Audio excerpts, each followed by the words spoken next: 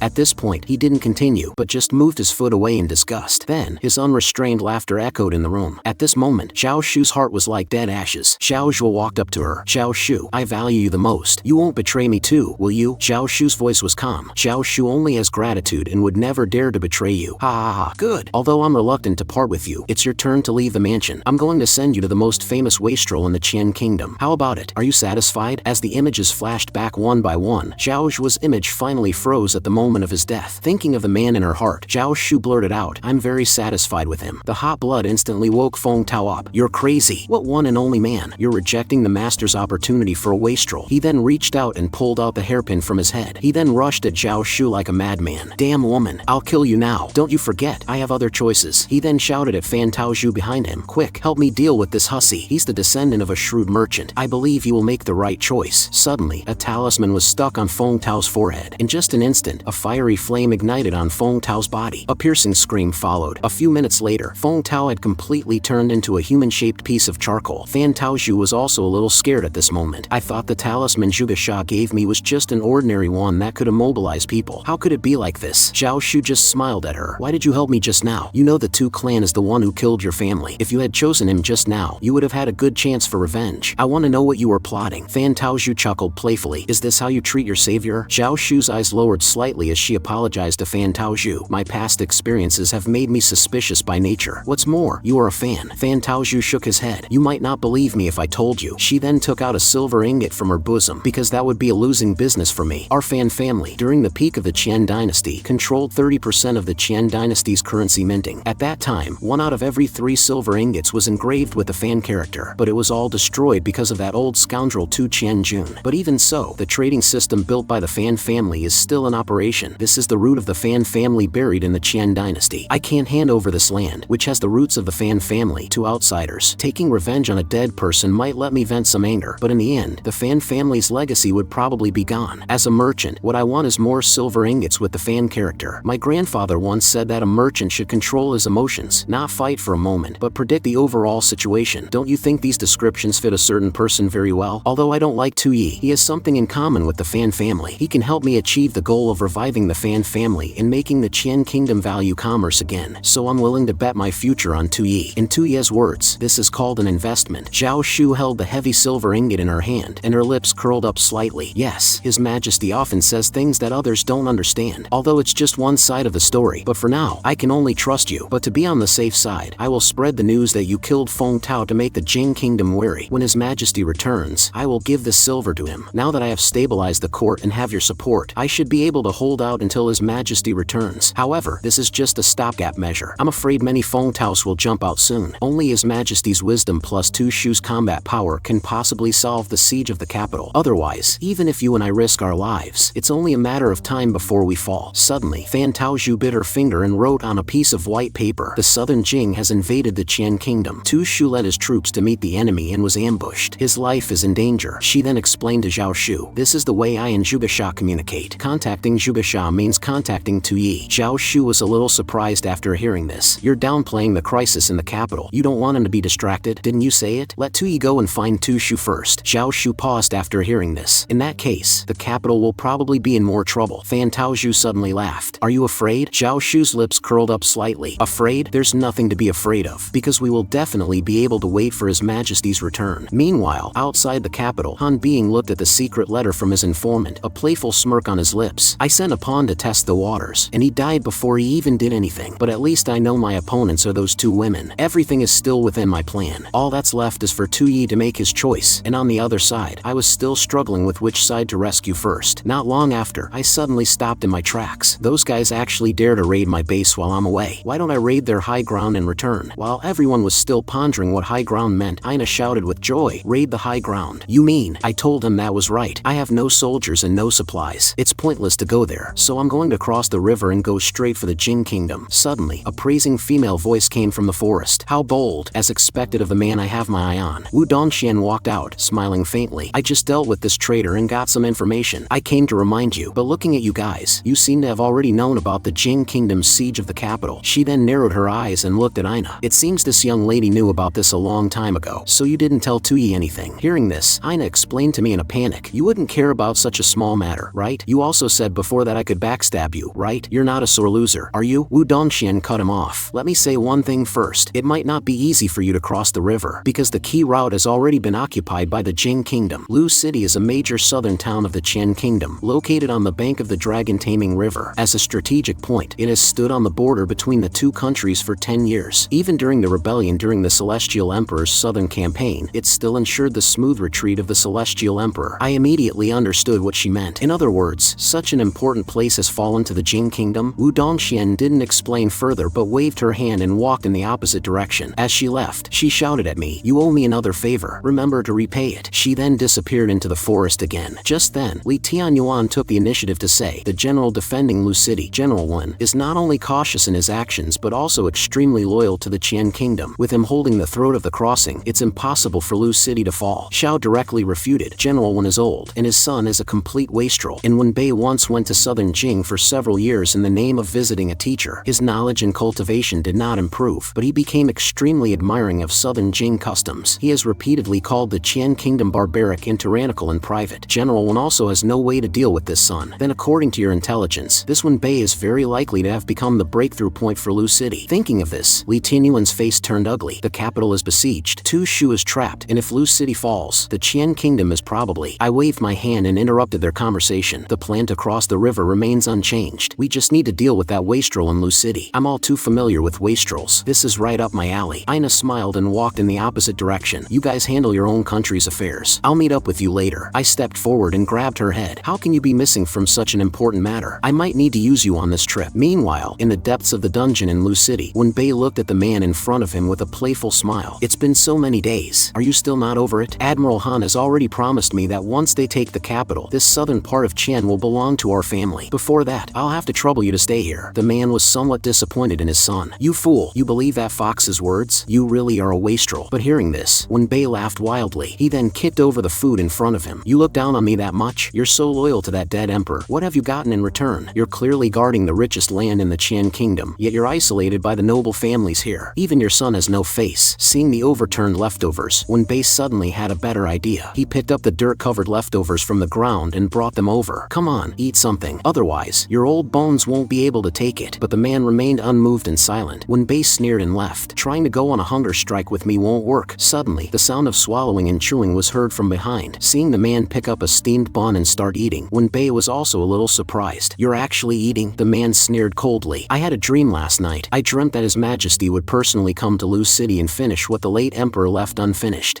Your father, am going to stay alive to see that day with my own eyes." Wen Bei suddenly thought of someone. He then couldn't help but laugh out loud. "Old man, are you getting senile? Are you talking about that good-for-nothing Tu Yi? To be able to quickly reorganize the court after the Celestial Emperor's death, then eliminate Zhao Zhuo, and win over Li Tianyuan and Tu Su, you actually think he's a good-for-nothing? How foolish. How did I raise you to be so useless?" Hearing the man's self-reproachful sigh, Wen Bei's lips trembled with anger. His words were filled with rage. "It seems I need to prove myself to you, father. This place has long been set up with an inescapable net by Admiral Han. Not even a fly can get in. I'd love to see that brat come before me. Then I'll show you what a real good-for-nothing is." Suddenly, a loud clang was heard from outside the cell. Hearing the sound, Wen Bei looked back. The next moment, he saw the good-for-nothing he had just been talking about. My gaze was like a sharp sword, shooting towards this fool who was badmouthing me behind my back. "I heard you were looking for me." In the dungeon, I saw this second-generation wastrel who had backstabbed his own father. The moment he saw me, General Wen couldn't help but shout excitedly. Wen Bei's eyes were filled with terror. "Impossible. How did you get in?" I couldn't help but smile with contempt. "Are you trying to say that the outside is heavily guarded?" I held up Aina. "With this person around, any guard is just paper. It's just, I seem to have overused her a bit." Then I raised my eyebrows at him provocatively. "Let's get back to the topic. What did you want from us?" Hearing my words, Wen Bei felt a little choked up, but soon, he adjusted his state and said to me loudly. Before he could speak, a long sword pierced his heart. Seeing his own son's tragic state, General Wen was instantly moved. He shouted with a trembling voice, "Son." Wen Bei, holding on to his last breath, looked behind him. "Why?" Admiral Han clearly, the deputy guard Marquis Dueling, sneered and pulled out his blade, his gaze never once lingering on him. Meanwhile, Xiao and Zhuge, who had noticed something was wrong, also rushed over. A shadow began to move in the corner. Two soldiers in armor stood in front of them. Xiao said in disbelief, "You came out of the shadows. You are the Jing Kingdom's shadow infiltration camp." The next moment, they were all engaged in battle. Dueling looked at me with great interest. Admiral Han had already calculated that there was a 50% chance you would go to save Tu Su, a 40% chance you would return to the capital, and a 1% chance you would come to me. I didn't expect to be so lucky to have waited for this 1%, but I couldn't be bothered to deal with him. I turned to look at Xiao and Zhuge. After confirming that they couldn't support me, I looked at Aina, who was giving me the middle finger on the side. Then I looked at Dueling. I didn't expect someone to force me to personally take action. Dueling just snorted coldly. "Don't bluff. We know all about you. A good-for-nothing with no cultivation. You can't even kill a chicken." I was a little amused. "Do you really think so?" The next moment, I unleashed the Emperor's aura I had recently recently obtained. Dueling was a little amused. You're going to use the light to illuminate the entire cell to block my ability to sneak into the shadows? You actually thought of this just by seeing it once. But do you think such a boring ability will change the outcome? The next moment, a loud bang was heard. Duan's longsword flew out of his hand. Duan looked at his arm in disbelief, but it was already empty. He didn't understand what had happened in that instant, but he saw me playing with the all men are equal device with a playful look. However, I was not excited because of this, because I knew that the gun in my hand was still no match for a real gun. After all, it was something Zhuge Xia had casually made on the road. The accuracy is a bit off. I didn't hit the head. Hearing my muttering, cold sweat kept dripping from Duan's forehead, but soon, he regained his composure. His long-held belief made him think that no matter what hidden weapon it was